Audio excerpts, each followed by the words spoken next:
नमस्कार, मैं हूं संजय शर्मा। आप देख रहे हैं 4PM महाराष्ट्र। महाराष्ट्र में बांद्रा के इलाके में जिस तरह से पुलिस की लाठियां चली, उससे मेरा दिल तोड़ दिया। मेरी रिपोर्टर है फिजा, वो मौके पे गई और देखा किस तरह पुलिस लाठियां बरसा रही थी। छोटे छोटे बच्चों की भी लाठियां पड़ी हैं। दिल दहल गया। अवैध विजय से मैंने आज सुबह बातचीत की, पूछा राहुल गांधी एक टॉफी देने पर इतना गुस्सा क्यों हो गए। टॉफी तो दी है, कोई जहर तो नहीं दिया। सुनिए अवैध विजय क्या कह रहे हैं और मुझे कैसे धमका रहे हैं, डांट रहे हैं।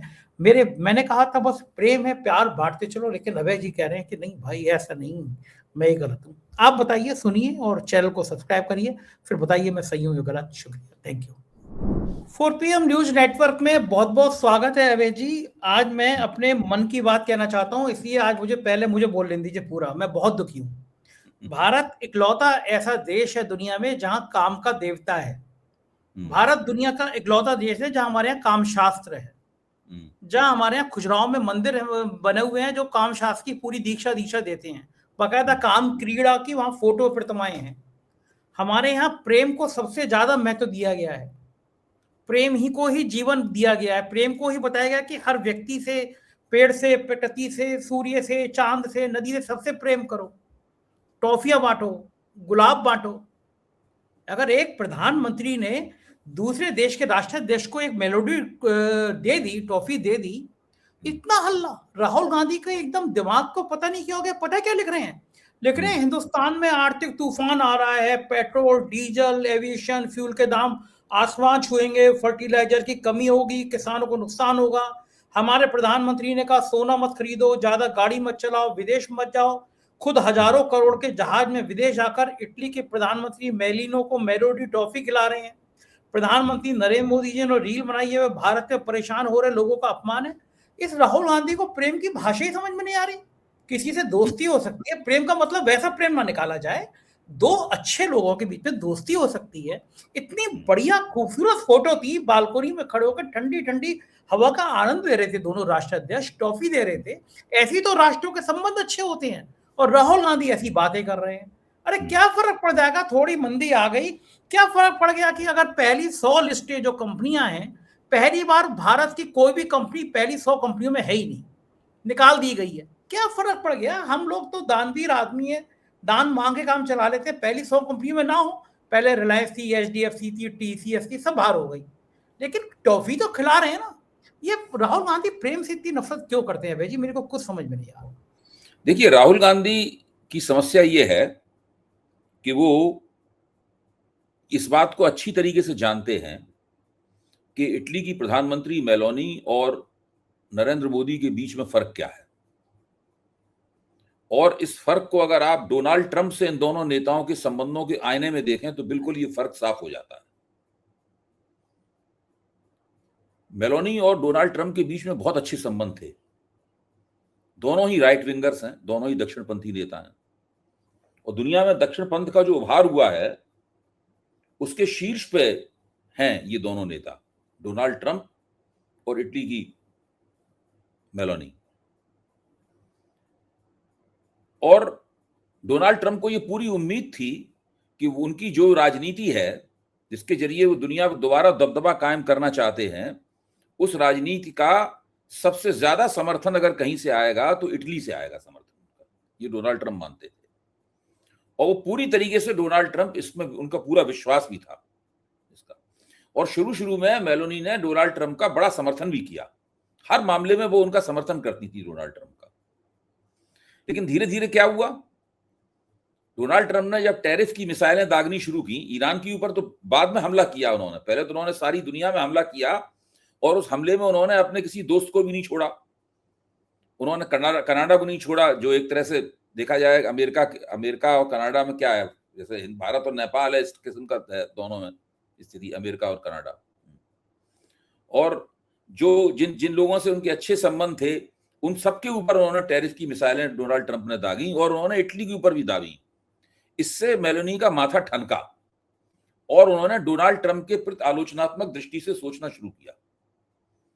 उसके बाद जब यूरोप ने डोनाल्ड ट्रंप के खिलाफ विद्रोह किया, उसमें सबसे पहले तो स्पेन की प्रधानमंत्री ने उस विद्रोह का नेतृत्व किया। हम लोग जानते हैं कि स्पेन के प्रधानमंत्री ने साफ कहा कि ये सब नहीं चलेगा, और जो ईरान के ऊपर जो हमला हुआ उस हमले का भी उन्होंने विरोध किया।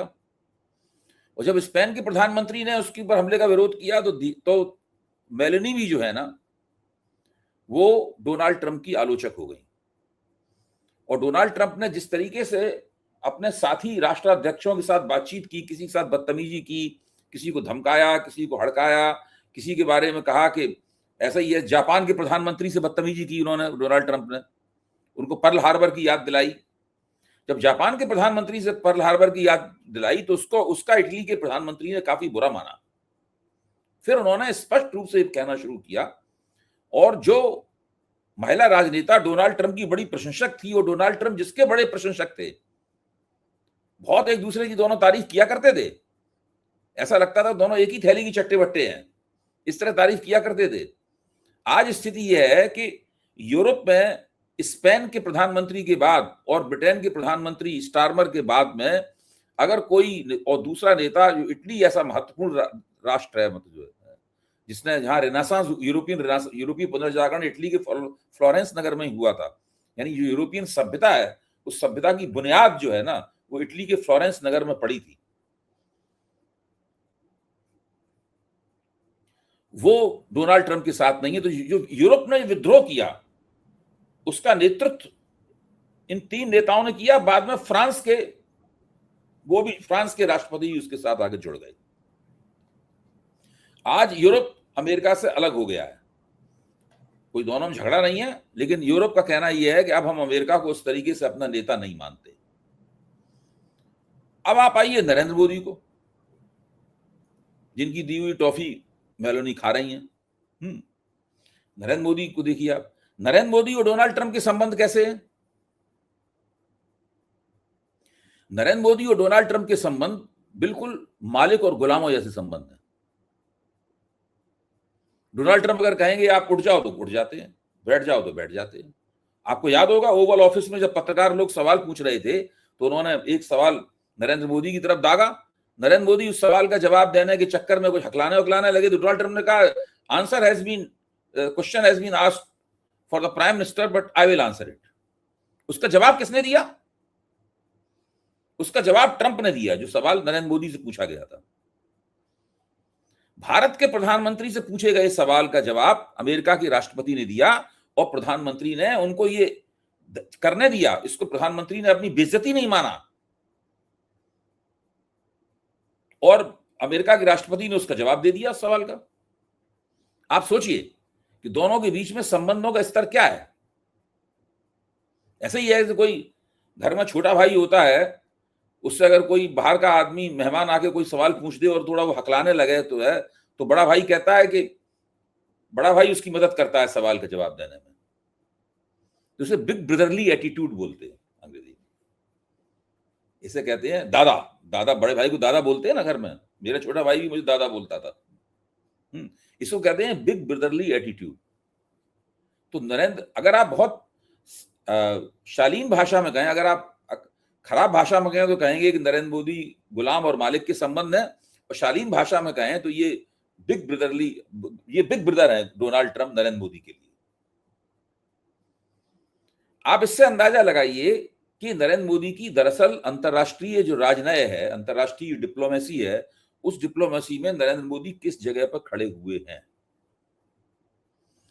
और ऐसा व्यक्ति जिसके अपने देश में अर्थव्यवस्था पतन के ढलान पर तेजी के साथ उतर रही हो, जिसके बारे में कहा जा रहा है कि 2-3 महीने बाद स्थिति संभले नहीं संभलेगी, या बहुत कुछ कोई ऐसी बड़ी चीज है जो दांव पे लगानी पड़ेगी तब वो स्थिति संभलेगी। जैसे कि जब आपको बहुत आर्थिक दिक्कत आती है तो आप घर का जेवर सोना बेच देते हैं, तो बहुत बड़ी चीज दांव पे लगाते हैं ना। घर में पैतृक जमीन पड़ी होती है उसको बेच देते हैं आप, या कोई घर होता है अलग से जो आपने इन्वेस्टमेंट के पर्पज से खरीदा था तो उसको बेच के आप उस समस्या से बाहर निकल आते हैं। ऐसा होता है नहीं अक्सर मुझे। हो सकता है कि इस तरह की कोई चीज नरेंद्र मोदी ने तय कर रखी हो कि ये कर देने से हम इस समस्या से बाहर निकल आएंगे, या कम से कम हमें 6 महीने साल भर का वो मिल जाएगा, गुंजाइश मिल जाएगी अपनी स्थिति सुधारने के लिए। वरना भारतीय अर्थव्यवस्था की स्थिति बहुत खराब है सुधा। और ऐसा व्यक्ति आप सोचिए, जिसकी डिप्लोमेसी के अंदर कोई प्रतिष्ठा नहीं बची है। एक चल रहा है वो एक क्लिप चल रहा है, पता नहीं, कभी कभी लगता है शायद एआई का बनाया हुआ है, इसलिए ज्यादा इस बातों की चर्चा नहीं करता। लेकिन वो जिस अगर अगर बनाया हुआ भी है तो उसने बड़ी चालाकी से बनाया, और नहीं बनाया हुआ असली है तो बड़ा शर्मनाक है।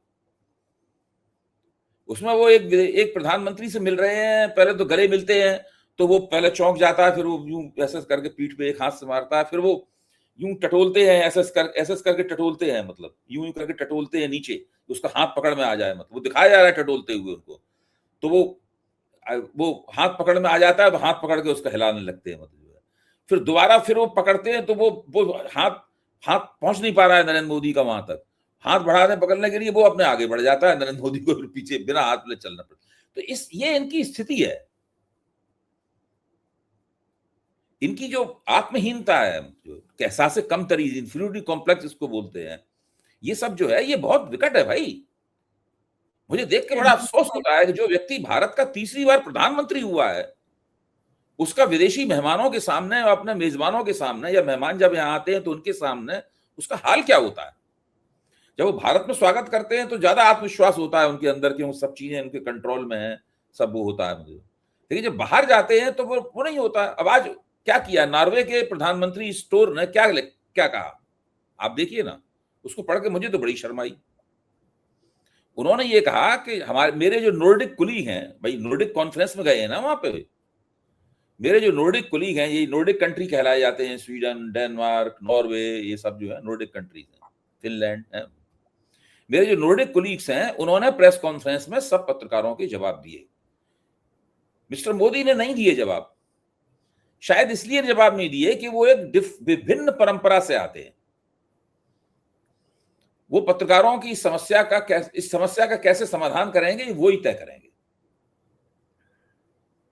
यानी भारत नॉर्डिक कॉन्फ्रेंस में बुलाया गया, नॉर्डिक कॉन्फ्रेंस में भारत भाग ले रहा,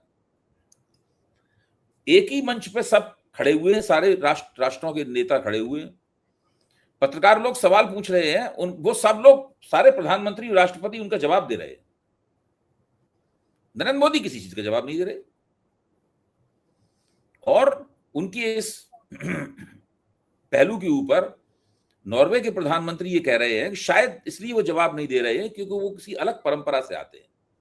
हम लोग जानते हैं परंपरा क्या है, मीडिया को कैप्चर करने की परंपरा है। यहाँ पे परंपरा भी नहीं है, नया रवैया शुरू होगा। हमेशा तो ना कोई मीडिया कैप्चर करता रहा कोई प्रधानमंत्री, ये तो पहली बार हुआ है भारत के इतिहास में। लेकिन वो कह रहे हैं कि अलग परंपरा से आते हैं, और वो समस्या का कैसे समाधान करेंगे वो ही जाने भाई, ये उन्होंने बोला है।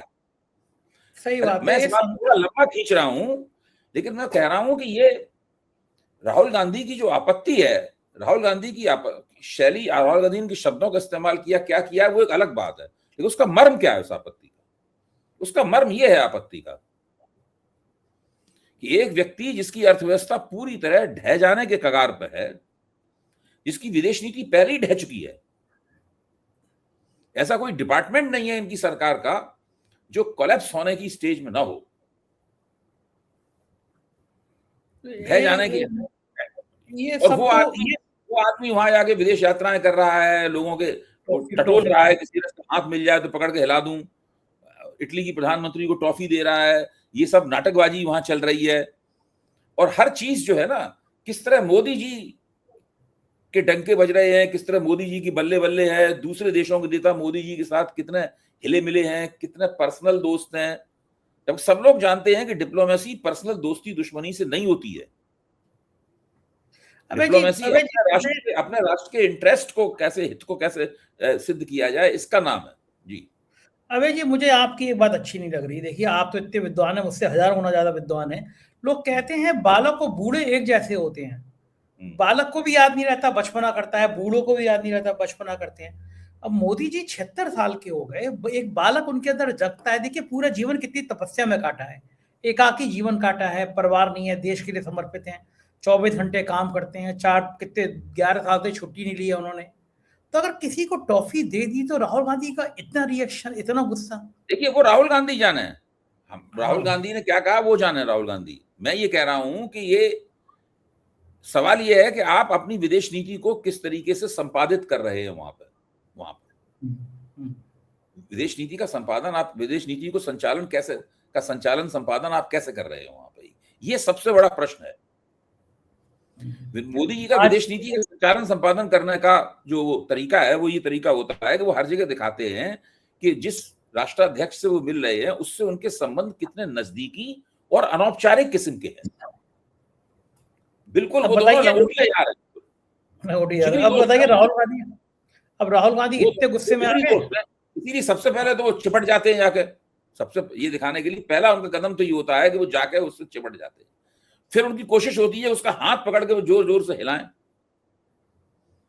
फिर कांग्रेस जो हंसने का तरीका था उसका वीडियो बन गया था तो उसके लिए बड़ी मुश्किल हुई थी, तो इसलिए अब वो शायद नहीं हंसते हैं। हाँ, ये कांग्रेस इतने बदमाश है, वो खी वाला उन्होंने पूरा वीडियो बना डाला खी का। तो ये देखिए मुझे भी नहीं, इस तरह भारत के प्रधानमंत्री का ये आचरण मुझे भी पसंद नहीं आता। हाँ, थोड़ा लगता तो है, अड़कता तो है ये, खाम का जबरदस्ती गले पड़ना। और दूसरा, राहुल गांधी भी आज कल इतने जोश में उन्होंने सीधा प्रधानमंत्री को, गृह मंत्री को गद्दार कह दिया। बीजेपी कह रही है कि ये 140 करोड़ भारतीयों का अपमान है। क्या आप भी उन 140 करोड़ में शामिल है जिनका अपमान हो गया राहुल गांधी को ने जब गद्दार कहा? तो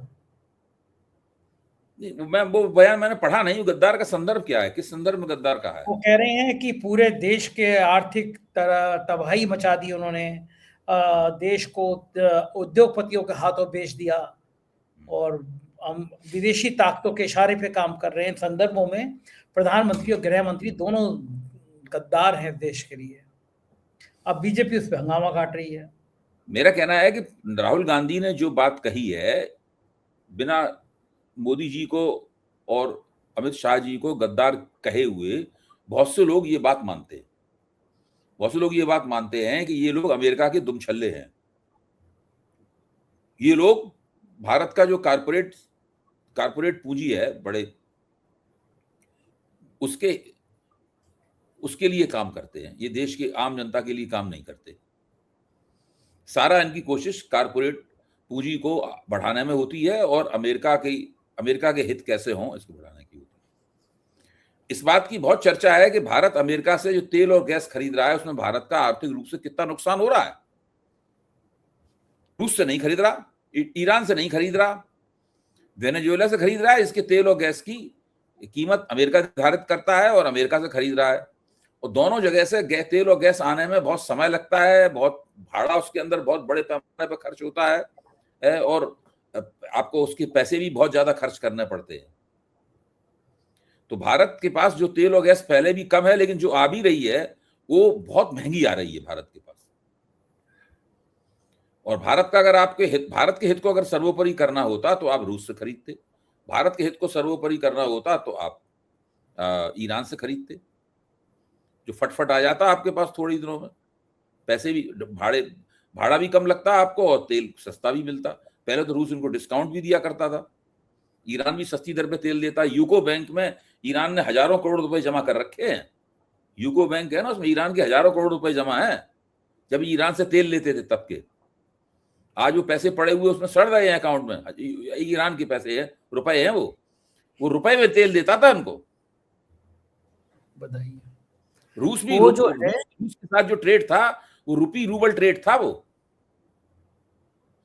अमेरिका के साथ जो ट्रेड करेंगे वो तो डॉलर में होगा, डॉलर में होगा वो। तो इसलिए देखिए, जो राहुल गांधी ने जो बात कही है, मैं गद्दार शब्द वगैरह का इस्तेमाल नहीं करना चाहता। मेरा मानना है कि देश में ऐसे बहुत से लोग हैं और उनकी संख्या लगातार बढ़ती जा रही है। वो गद्दार कहे बिना ये मानते हैं कि नरेंद्र मोदी अपने कर्तव्य की पूर्ति करने में नाकाम हैं और उनका नीतिगत ढांचा ही इस तरह का है नरेंद्र मोदी का, जिसमें उनका यही हश्र होना था आखिर में। अच्छा, मुझे बताइए कि मोदी जी को राहुल और शाह को गद्दार कह दिया तो पूरी बीजेपी उबल रही है कि गद्दार कैसे कह दिया। अब मेरी औकात, मेरी हैसियत मोदी और शाह जितनी नहीं है, लेकिन सरकार ने मुझे तो लिखित रूप में दो बार गद्दार कह दिया। दोनों बार चैनल बंद किया, दोनों बार कह दिया कि मैं एंटी नेशनल हूँ। मेरे माथे पे पूरा चिपका दिया कि मैं गद्दार हूँ, भारत के खिलाफ हूँ। वो तो एक बार हाई कोर्ट ने, एक बार सुप्रीम कोर्ट ने अगर नहीं हटाया होता मेरे चैनल को तो मेरे माथे पे तो परमानेंट चिपक जाता, मैं गद्दार हूँ, देखिए, एंटी भारतीय नेशनल। जनता पार्टी के प्रवक्ता और भारतीय जनता पार्टी तमाम वामपंथियों को, बहुत सारे उदारतावादियों को, नागरिक अधिकारों के लिए काम करने वालों को, एनजीओ चलाने वालों को, इन तमाम लोगों को लंबे अरसे से देशद्रोही और गद्दार कह रहे हैं। तो कभी ना कभी तो इन लोगों को भी उलट के गद्दार कहा जाना है। फिर आप जिस डंडे से लोगों को पीटते हैं, उस डंडे से आपको भी पीटा जाता है। ये तो नियम है दुनिया का, क्रिया की प्रतिक्रिया होती है। मेरी सुन ली खुदा ने जी। मेरी सुन ली खुदा ने एक अबे जी, कल से कम 15 फोन मेरे पास आ चुके और मुझे बड़ा डर लग रहा है इस बात से। 15 लोग मुझसे पूछ रहे हैं, संजय जी आपको ज्यादा जानकारी होती नहीं है, लेकिन लोग मान लेते हैं कि पत्रकारों को ज्यादा जानकारी होती है। पता है सवाल क्या पूछ रहे हैं मुझसे कि संजय जी बताइए, जो हालात हैं आप और अभय जी चर्चा करते हो, तो हमें पैसा क्या बैंक से निकाल लेना चाहिए, घर में रखना चाहिए, कहीं ऐसा ना हो ये बैंक दिवालिया हो जाए, हमारा पैसा डूब जाए। आप सोचो, अरे भाई, देश में मेरी पत्नी बहुत बन रहा है। आप पास फोन आते हैं मेरे घर में, मेरी पत्नी कई बार सवाल उठा चुकी है कि ये तय कीजिए कि कैश कितना घर में रखेंगे और बैंक में कितना रखेंगे, कहीं बैंक तो नहीं कोलैप्स हो जाएगा, तो कुछ कैश निकाल के घर में रख लो। अच्छा अभय जी, अगर कर्जा एक होता है हमारे बैंक मित्र हैं जो कि आर्थिक प्रश्नों के ऊपर बोलते हैं, वो हमेशा लोगों को राय देते हैं कि पैसा हो ठीक सोच समझ के खर्च करना, ज्यादा पैसा मत खर्च कर देना, कुछ घर में नकद भी रखना, वो सब राय देते हैं इस तरह की, जिससे और ज्यादा लोगों के दिमाग में बात आती है। अच्छा अभय जी, अगर बैंक डूबता है, हमने कर्जा ले रखा हो, तो कर्जा हमें वापस तो नहीं करना पड़ता फिर? बैंक से नहीं, बैंक कर्जा तो ले लेगा वापस, पैसे कर्जा कोई वापस नहीं नहीं छोड़ेगा। हाँ करेगा। हाँ। उसमें कोई मुझे बता रहा था कि पासबुक पे लिख कर आता है कि आप अगर ये मत बैंक डूबा। मानिए, ये मत मानिए, वो तो भाई आप तो लिख के दे चुके हैं कि आपने कर्जा लिया है, आप उस सबूत को तो नहीं मिटा सकते। हम हाँ, भी किसी विजय तरह वो आप माल्या। फाइल वाइल को वहां से गायब करवा दें, जो उसमें लिखा है, आपकी जो लोन की फाइल जो है ना, वो लुप्त हो जाए एकदम हवा में जादू की जोर से, तो आप क्लेम करेंगे हमने तो लिया ही नहीं आपसे कर्जा।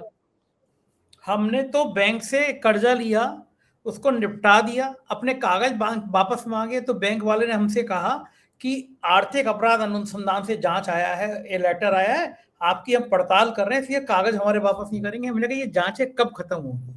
ईडी की जांच, ईओडब्ल्यू की जांच, इनकम टैक्स की जांच, ये जांचें ही, मतलब मुझे कभी भी ऐसा लगता है मैं दाऊद इब्राहिम का चचा हूँ, मतलब मेरे पीछे एक न एक जांचें चलती रहती हैं मेरी जांचें। लेकिन आता मुझे मजा है, अगर 2-3 महीने में एक आध जांच ना हो तो मुझे लगता रहता है कि मेरा ग्राफ गिर रहा है, मतलब मेरा को कोई पूछ काम नहीं रहा ठीक है कि नहीं कर रहे हैं, दो तीन ठीक से महीने काम में नहीं कर जांच रहे हैं। ठीक से काम नहीं कर रहे, 2-3 महीने में जांच हो जानी चाहिए।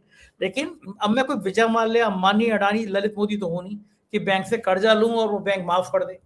बड़ा मुद्दा आया है सामने, लाखों करोड़ रुपया बैंक ने एनपीए माफ कर दिया इन उद्योगपतियों का, तो बेचारे पुरानी गरीब पुरानी को। हाँ वो तो मतलब बहुत, वो तो जो है बिल्कुल सही कह रहे हैं, वो तो मजे देखिए, मजे नहीं लोग। वो रुपया जो कारपोरेट, इससे भी बड़ी बात यह है कि बहुत बड़ी 2019 में या उससे थोड़ा आगे पीछे इस सरकार ने जो देश की कारपोरेट घराने हैं उनका उनका वो माफ कर दिया था, उनका कारपोरेट टैक्स, मतलब उसमें रियायत दी थी कारपोरेट टैक्स में, इस उम्मीद में कि वो लोग अर्थव्यवस्था में निवेश करेंगे। उन्होंने कोई निवेश नहीं किया। उन्होंने क्या किया कि उन्होंने उस पैसे से, जो पैसा उनको बचा, मतलब उन्होंने अपनी बैलेंस शीट्स ठीक कर ली, अपने कर्जे अर्जे जो थे उन्होंने उतार दूर दिए। जैसे रिलायंस जो थी वो बहुत हैवीली डेटेड कंपनी थी, उसके ऊपर कर्जा बहुत था। जब इन्होंने वो सब माफ किया तो उसने, अंबानी ने ये किया कि वो सब कर्जा उतार दिया, अब रिलायंस के ऊपर कोई कर्जा नहीं है। मजे नहीं किए, मजे ही नहीं लोगों के हैं। आपसे जब मैं शो शुरू करने जा रहा था उसी समय खबर आ गई कि दूध 2 से 5 रुपए किलो लीटर महंगा हो गया, अलग अलग कंपनियों का। ब्रेड 5 रुपए महंगा। कहाँ बेचारे गरीब क्या करेंगे, रोटी खाएं, ये ब्रेड तो खाएं या महंगाई हवा बढ़ने खाएं? की शुरुआत है। देखिए, ये तो महंगाई बढ़ने की शुरुआत है। थोड़े दिनों में लोग ये गिनती भूल जाएंगे कि महंगाई कैसे बढ़ रही है। अब्दुल की चूड़ी टाइट हो गई। हाँ, सबकी अब अब्दुल के सबकी चूड़ी चक्कर में टाइट हो गई। अब्दुल के चक्कर में पंडित जी की चूड़ी टाइट हो गई। मतलब बाकी टाइट हो अब्दुल तो बचे हुए रहा, बाकी लोगों की हो गई। गई। बहुत बहुत शुक्रिया अभय जी। देखते हैं आने वाले कुछ महीने भारत में क्या तूफान लाएंगे। राहुल गांधी ने तो भविष्यवाणी कर दी, और बड़ी खराब बात है कि राहुल गांधी ने जो कहा 11 सालों में सब सही हुआ है। एक तो राहुल गांधी के शायद 32 दांत हैं, जो बोलते हैं वो सच हो जाता है। कोरोना से लेकर अब तक जो बोला बंदे ने वो सही हो गया। अब कह रहा है कि 3-4 महीने में वो तबाही आ रही है जो आप सोच नहीं सकते। भगवान, कम से कम इस बार तो राहुल गांधी की बात गलत हो जाए। बहुत बहुत शुक्रिया अभय जी, पता नहीं क्या होने वाला है देश में। Thank you. ये थे अभय दुबे जी। अब बताइए मैंने सही कहा या नहीं कहा? प्रेम कितनी बड़ी चीज होती है। भारत में अकेला देश, मैं फिर कह रहा हूँ, अकेला देश है जहाँ काम देवता हैं, जहाँ काम शास्त्र है, जहाँ खुदराव खुजराव के मंदिर हैं, काम कीड़ा के। उस देश में प्रेम को इतना महत्व दिया गया। प्रेम पिता पुत्र का होता है, पत्नी पति का होता है, बेटा बेटी का होता है। अब 76-77 साल के प्रधानमंत्री अगर दे दी किसी देश के राष्ट्राध्यक्ष को टॉफी, ठंडी ठंडी हवा में फोटो खिंचवा लिए, तो इतना बवाल क्यों? बड़े छोटे दिल के हैं राहुल गांधी, इतना बवाल नहीं करना चाहिए। और एक तो बंदे की जवान ऐसी है, जो कहता है वो सही हो जाता है। अब कह रहे हैं 3 साल में आर्थिक तबाही आ रही है और लोग डर रहे हैं बैंक में पैसा रखें, कैश घर में रखें। बताइए ये बातचीत आप लोगों को पसंद आई या नहीं, कमेंट करिएगा और मुझे बताइएगा आप मुझसे क्या सुनना चाहते हैं। कल से कोशिश करूंगा दिन में कुछ समय लाइव आके आप लोगों से बातचीत करूं, आपके मन की बात सुनूं और अपने मन की बात कहूं। बहुत बहुत शुक्रिया। Thank you.